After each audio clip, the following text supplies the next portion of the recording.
Hi friends, welcome to trading pro Telugu channel. Good evening, welcome to trading pro Telugu channel.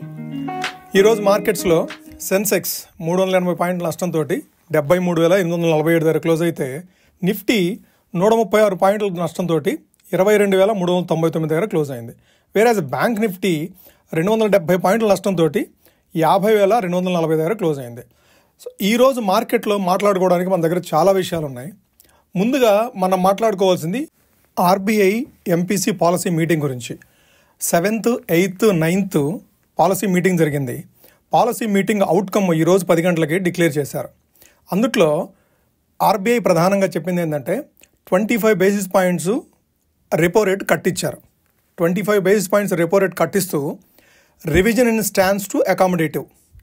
ఇంతకుముందు వరకు వాళ్ళు accommodative stance తీసుకోకుండా ఇప్పుడు accommodative stance ఇచ్చారు. అంటే దాని అర్థం ఏంటంటే, రాబోయే రోజుల్లో మనం అబ్జర్వ్ చేసుకుంటూ, అంటే మన ఇన్ఫ్లేషన్ ఏ విధంగా ఉంటుందో చూసుకొని, మన ఎకానమీ గ్రోత్ ఏ విధంగా చూసుకొని, ఇవన్నీ అబ్జర్వ్ చేసుకున్న తర్వాత ఇంకా రేట్ కట్టేదన్న అవసరం అయితే ఇస్తాము, దానికి అనుకూలంగా ఉన్నాము అనేది అకామిడేటివ్.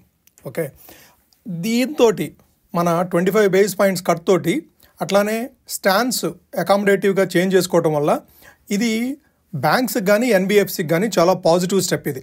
అట్లానే రీసెంట్గా మనకు తెలియకుండానే ఆర్బీఐ చాలా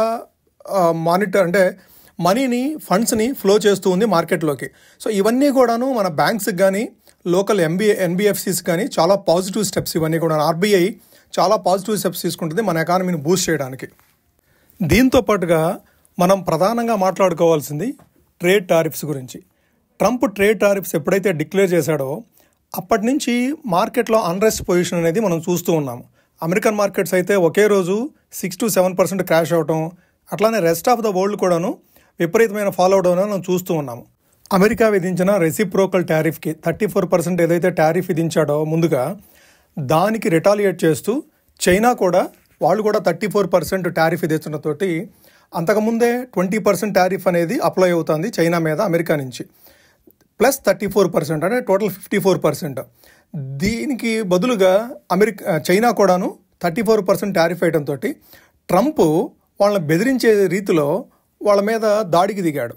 మీరు ఆ 34% కనుక టారిఫ్ క్యాన్సిల్ చేయకపోతే నేను మరలా మీకు అధిక సుంకాలు విధిస్తానని చెప్పేసి 8th April డెడ్ లైన్ ఇచ్చాడు. అంటే గత రాత్రి డెడ్ లైన్ పెట్టాడు అనమాట. కానీ చైనా మాత్రము అమెరికా మాటల్ని లెక్క చేయకుండా ఆ 34% అనేది తగ్గించలేదు.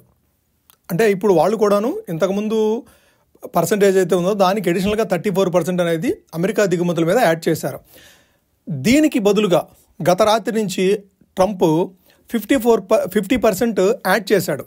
ఇంతకుముందు 54% ఉంది, ఇంకొక 50%, అంటే టోటల్గా ఇప్పుడు 104% ట్యాక్స్ అనేది చైనా దిగుమతుల మీద, అంటే చైనా నుంచి అమెరికా ఏదైతే దిగుమతులు చేసుకుంటుందో ఆ దిగుమతులన్నిటి మీద కూడాను 104% టారిఫ్ ఈ రోజు నుంచి అప్లికబుల్ అవుతుంది చైనా నుంచి వచ్చే దిగుమతుల మీద. దీంతో వరల్డ్ మార్కెట్స్ అన్నీ కూడాను అతలాకుతలం అయిపోయినాయి. సో నిన్న ఒకానొక టైంలో 2%, 2.5% పాజిటివ్గా మూవ్ అయిన అమెరికన్ మార్కెట్స్ ఈ న్యూస్ వచ్చిన తర్వాత, ఏది ట్రంప్ తిరిగి మరలా వాళ్ళని బెదిరిస్తూ 8వ తారీఖు కట్ ఆఫ్ డేట్ ఇవ్వడంతో, చైనా కూడాను వాళ్ళేమి దిగిరాకపోవడంతో, మరలా ట్రంప్ మరలా 50% విధించడంతో, వీటన్నిటి మూలంగా రెస్ట్ ఆఫ్ ద వరల్డ్లో కూడాను మొత్తం సెల్ ఆఫ్ గురైనాయి. అమెరికాలో మార్కెట్స్ కూడాను విపరీతంగా ఫాలో అయిపోయినాయి గత రాత్రి. వీటన్నిటి నేపథ్యంలో మన ఇండియా విక్స్, మన వాలటిలిటీ ఇండెక్స్ వచ్చేసేసి మొన్న ఏదైతే మండే విపరీతంగా 70%, అప్రాక్సిమేట్గా 68% విక్స్ ఇంక్రీజ్ అయ్యింది. 13.6, 13.4 ఉండాలి విక్స్ అలా 22.5, 23 పాయింట్స్ ఎగబాకింది. అయితే నిన్న మార్కెట్స్ పాజిటివ్గా మూవ్ అవడంతో కొంత డ్రాప్ అయిన విక్స్ మరలా ఈరోజు ఎంపీసీ పాలసీ మీటింగ్ టైంలో విక్స్ ఇంక్రీజ్ అవుతూ ఒకనొక టైంలో ఫస్ట్ హాఫ్ అయిపోయేటప్పటికి 12-12:30 కల్లా కొద్దిగా డ్రాప్ అయిన విక్స్ మరలా చైనా వాళ్ళు ఏం చేశారంటే, ఇతను 104% ట్యాక్స్ విధిస్తా అన్నాడు కదా, దానికి బదులుగా వాళ్ళు కూడాను 34% ఆల్రెడీ విధిస్తామని చెప్పారు. దానికి ఇతను 50% మళ్ళీ యాడ్ చేయడంతో వాళ్ళు కూడా 50% యాడ్ చేశారు. అంటే ఇప్పుడు ఓవరాల్గా ఎట్లా ఉందంటే పరిస్థితి, మీరు తగ్గరు, మేము తగ్గము. సో ఎవరు తగ్గకుండా ఈ విధంగా రెస్ట్ ఆఫ్ ద వరల్డ్ మొత్తాన్ని అన్రెస్ట్ సిచ్యువేషన్స్కి నెట్టేస్తున్నారు చైనా అండ్ అమెరికా. వాళ్ళ ట్రేడ్ వార్లో మిగిలిన ప్రపంచం అంతా నలిగిపోతుంది.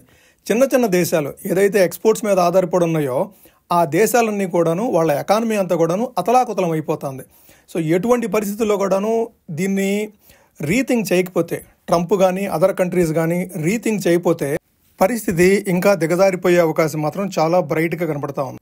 ఈలోపు కొన్ని ఎకనామిక్ ఫ్యాక్టర్స్ కూడాను మన INR అంటే ఇండియన్ రూపీ కూడాను US డాలర్ తోటి కన్వర్షన్లో 85 రూపీస్కి వచ్చిందల్లా ఇప్పుడు మళ్ళీ 86.6 రూపీస్కి వచ్చేసేసింది. అంటే ₹60 అంటే ఆల్మోస్ట్ 2% డిప్రిషియేట్ అయింది. ఇది మన ఎకానమీకి కొద్దిగా నెగిటివ్గా పరిణమించే అవకాశం ఉంది. ఇదే కాకుండా US 10-year బాండ్ ఈల్డ్స్ వచ్చేసేసి 3.9 స్టేజ్కి వచ్చిన వల్ల 3 రోజుల క్రితం 3.9 స్టేజ్కి అంటే 4.4, 4.3 స్టేజ్ నుంచి 3.9 పాయింట్స్కి పడిపోయినటువంటి బాండ్ ఈల్డ్స్ మరలా 4.35 అంటే 45 బేసిస్ పాయింట్స్ మరలా ఇంక్రీజ్ అయింది. సో ఇది కొద్దిగా నెగిటివ్ మళ్ళీ ఎకానమీకి. వీటన్నిటి మూలంగా రిసెషన్ ఫియర్స్ అనేది పెరిగిపోవడంతో క్రూడ్ ఆయిల్ అనేది బాగా డ్రాప్ అయిపోయింది. $75 ఉండే బ్రెంట్ క్రూడు మనం ఏదైతే ఎక్కువగా దిగుమతి చేసుకుంటామో మన ఇండియా పరంగా అది $60కి వచ్చింది. $60 రావడం అనేది మన ఇండియన్ ఎకానమీకి చాలా పాజిటివ్. ఒక రకంగా చెప్పాలంటే ఇది మన ట్రేడ్ డెఫిసిట్ని ఒక రకంగా మనకి మంచిగా అనుకూలమైన అంశం అన్నమాట. ఇది ఏదేమైనప్పటికీ కూడా మన మార్కెట్లో RBI MPC మీటింగ్ కానివ్వండి, లిక్విడిటీని పంప్ చేయడం కానివ్వండి, RBI లిక్విడిటీని పంప్ చేయడం కానివ్వండి, లోకల్ పాజిటివ్ ఫ్యాక్టర్స్ ఏడో కూడాను మన మార్కెట్ మీద పని చేయట్లేదు. మొత్తం గ్లోబ్లో ఏం జరుగుతుందంటే రెస్ట్ ఆఫ్ ద వరల్డ్లో ఈ ట్రేడ్ టారిఫ్కి సంబంధించిన ఇండికేషన్స్ మాత్రమే అన్ని మార్కెట్ల మీద, ఒక్క మన మార్కెటే కాదు అన్ని మార్కెట్ల మీద కూడాను అదే ప్రభావం చూపిస్తుంది. ఇది ఒక్కసారి సెటిల్డ్ అయితే తప్ప మన మార్కెట్లు ఒక డైరెక్షన్ తీసుకోవడం కానివ్వండి, లేదంటే పాజిటివ్గా ట్రేడ్ అవ్వడం కానీ చూడలేం మనం. అయితే ఈలోపు మనకేం జరుగుతుందంటే ఈరోజు మార్కెట్ చాలా స్టేబుల్గా ట్రేడ్ అయిందని చెప్పుకోవాలి. రెస్ట్ ఆఫ్ ద వరల్డ్ చాలా అన్స్టేబుల్గా ఉన్నప్పటికీ కూడాను డాక్స్ అయితే, జర్మన్ ఇండెక్స్ అయితే ఆల్మోస్ట్ 2.5-3% ఈరోజు కూడాను ఓపెనింగ్లోనే ఫాలో అయింది. అట్లానే US ఫీచర్స్ కూడాను, డౌ జోన్స్ ఫీచర్స్ కూడాను ఆల్మోస్ట్ 800 పాయింట్స్ నెగిటివ్గా ట్రేడ్ అవుతుంది. కానీ మన మార్కెట్స్ క్లోజింగ్ టైంకి వచ్చేటప్పటికి బ్యాంక్ నిఫ్టీ జస్ట్ 270 పాయింట్లు, నిఫ్టీ 120 పాయింట్లు ఈ విధంగా అవుట్ పర్ఫామ్ చేసినాయని చెప్పుకోవాలి. రెస్ట్ ఆఫ్ ద వరల్డ్ కంటే కూడాను మన మార్కెట్స్ అవుట్ పర్ఫామ్ చేసినాయని చెప్పుకోవాలి. ఈ విధంగా అవుట్ పర్ఫామ్ చేయడం అనేది ఎక్కువ రోజులు కొనసాగకపోవచ్చు. మన మార్కెట్లు కూడాను ఇన్లైన్ వరల్డ్ మార్కెట్లతోటి ఇదే టెన్షన్స్ కనుక కొనసాగితే మన మార్కెట్లు కూడాను ఇవాళ కాదే రేపైనా, లాస్ట్ ఫ్రైడే మన మార్కెట్స్ ఫాలో అవ్వలేదు, అంతగా ఫాలో అవ్వలేదు. రెస్ట్ ఆఫ్ ద వరల్డ్ అంతా ఫాలో అయినా కూడా మన మార్కెట్స్ అంత ఫాలో అవ్వలేదు. కానీ మండే వచ్చేటప్పటికి మన మార్కెట్స్ కూడాను అందుట్లో పార్టిసిపేట్ చేసినాయి, ఆ ఫాల్లో పార్టిసిపేట్ చేసినాయి. సో ఇప్పుడు ఏదైతే మన మార్కెట్లో రెసిలియంట్గా ఉన్నాయో రేపు అంటే కంటిన్యూస్గా రెస్ట్ ఆఫ్ ద వరల్డ్ కనుక ఇదే కంటిన్యూ చేస్తే మన మార్కెట్లు కూడా ఫాలో అవ్వక తప్పదు. In line rest of the world మార్కెట్స్తోనే పనిచేయాలి. RBI కామెంటరీలో మన GDP గ్రోత్ రేట్ అనేది 6% గాను 6.2% గాను డిక్లేర్ చేసింది. ఆ విధంగా ఉండొచ్చు అనే అంచనాలని, ఎస్టిమేట్స్ని పబ్లిష్ చేశారు. అట్లానే మన ఇన్ఫ్లేషన్ కూడాను 4%కి రిస్ట్రిక్ట్ అవ్వచ్చు. అంటే overall rest of the year 4% ఉండొచ్చు. పైగా అకామిడేటివ్ స్టాన్స్ తీసుకున్నారు కాబట్టి ఫర్దర్గా రేట్ కట్ ఉండొచ్చు అనే అంచనాలకి కొద్దిగా ఊతము తావిచ్చినట్టు అవుతుందన్నమాట. ఈ అకామిడేటివ్ స్టాన్స్ ఏంటంటే ఇంకా రాబోయే రోజుల్లో నెక్స్ట్ MPC పాలసీ మీటింగ్లో ఫర్దర్ రేట్ కట్స్ ఉండొచ్చు అనే అంచనాలని పెంచుతుంది. సో ఇది మనకి పాజిటివ్ ఇండికేషన్స్ మన మార్కెట్స్కి. అట్లానే మనకి రిజల్ట్ సీజన్ స్టార్ట్ అయింది. ఈ రిజల్ట్ సీజన్లో పాజిటివ్గా రిజల్ట్స్ పోస్ట్ చేసిన కంపెనీస్ని అప్రిషియేట్ చేస్తారు, అట్లానే బ్యాడ్గా రిజల్ట్స్ చేసిన కంపెనీస్ని బీట్ చేస్తారు.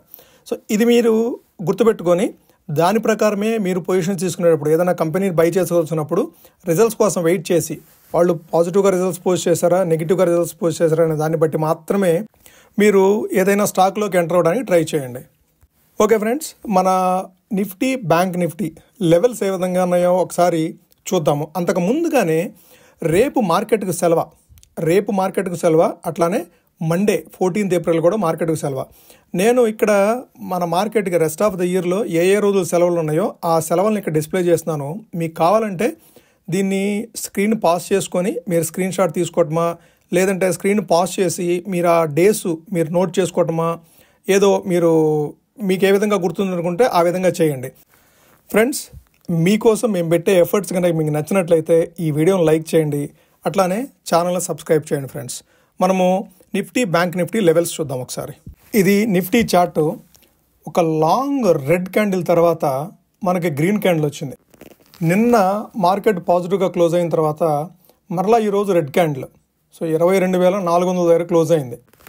మార్కెట్లు ఇంత వాలటైల్ మూమెంట్లో మనకి పర్ డే నిన్నైతే అంటే మండే అయితే సుమారుగా 400 పాయింట్లు లో నుంచి రికవర్ అయింది. కానీ అంతకుముందు రోజు క్లోజింగ్ తోటి చూస్తే ఆల్మోస్ట్ 1200 పాయింట్లు, సుమారుగా 1150-1200 పాయింట్లు లో సైడ్ మూవ్ అయ్యి అక్కడి నుంచి 400 పాయింట్లు రికవర్ అయింది. సో ఇంత వాలటిలిటీ ఉన్న టైంలో మనం లెవెల్స్ చూడాలంటే రౌండెడ్ లెవెల్స్, అంటే ఇంతకుముందు లోయర్ లెవెల్స్ ఏదైతే ఉన్నాయో 21,975 అంటే 22,000. 22,000 దగ్గర మనం ఫస్ట్ లెవెల్ అబ్జర్వ్ చేయాలి. అంటే మార్కెట్ ఏదైనా ఫాలో అవుతూ ఉంటే 22,000 కంటే బిలో మూవ్ అయితే డెసిసివ్గా మనం ఇంకా మళ్ళా ఒకసారి 21,750 లెవెల్స్ అనేది టచ్ చేస్తుంది అనేది మనం అంచనా వేయవచ్చు. ఓకే, అదే మనకు అప్ సైడ్ మూవ్ అవుతుంటే 22,700, 22,800 ఇది స్ట్రాంగ్ రెసిస్టెన్స్ జోన్ కింద ఉండే అవకాశం ఉంది. 22,700 నుంచి 22,800 అనేది స్ట్రాంగ్ రెసిస్టెన్స్ జోన్ కింద ఉండే అవకాశం ఉంది అప్ సైడ్ మూవ్ అయ్యే పని కనుకైతే. అంటే 400 points above, 400 points below. 22,400 close అయింది కదా, అంటే 22,000 సపోర్టు, 22,800 అనేది రెసిస్టెన్స్. ఇది మనకి నిఫ్టీలో లెవెల్స్. అట్లానే బ్యాంక్ నిఫ్టీలో చూద్దాం ఒకసారి. బ్యాంక్ నిఫ్టీ విషయానికి వస్తే ఈరోజు లో నుంచి 49,900 లో టచ్ చేసిన తర్వాత కొద్దిగా అప్ సైడ్ మూవ్ అయింది. అంటే ఈరోజు మార్కెట్ నిఫ్టీ కంటే కూడాను బ్యాంక్ నిఫ్టీ కొద్దిగా అవుట్ పర్ఫామ్ చేసిందని చెప్పుకోవచ్చు. అంటే మేజర్గా కాదు, కొద్దిగా పాజిటివ్గా మూవ్ అయిందని చెప్పుకోవచ్చు. ఓకే, 50,200 లెవెల్స్లో క్లోజ్ అయింది. అంటే ఇది 20 డే SMA కంటే అబోవ్ లెవెల్స్లో క్లోజ్ అయింది. 20 డే SMA వచ్చేసేసి 50,177. ఓకే, ఆ లెవెల్స్ కంటే అబోవ్ క్లోజ్ అయింది. సో ఇది కొద్దిగా మనం ఆ లెవెల్స్ 20,250, 270 ఆ లెవెల్స్ని అబ్జర్వ్ చేసుకుంటూ ఒకవేళ లోయర్ సైడ్ మూవ్ అయితే ఈరోజు లో అంటే 49,900 అనేది ఫస్ట్ సపోర్ట్ అవుతుంది బ్యాంక్ నిఫ్టీకి. అట్లానే రెసిస్టెన్స్ చూడాలంటే 50,950 నుంచి 51,000. సో ఇది మనకి ఫస్ట్ రెసిస్టెన్స్ అవుతుంది బ్యాంక్ నిఫ్టీకి. సో 49,900, 50,900. సో ఆ 1000 పాయింట్స్లోనే మూవ్ అయ్యే అవకాశము ఎక్కువగా కనపడుతుంది బ్యాంక్ నిఫ్టీ విషయానికి వస్తే. ఓకే, ఇది ఫ్రెండ్స్ ఈరోజు అనాలిసిస్. మీకు నచ్చినట్టయితే మరలా ఒకసారి అడుగుతున్నాను అనుకోకండి, లైక్ చేయండి. అట్లానే మీరు ఈ ఛానల్ని ఇంతకుముందు సబ్స్క్రైబ్ చేయనట్లయితే సబ్స్క్రైబ్ చేయండి ఫ్రెండ్స్. Thank you.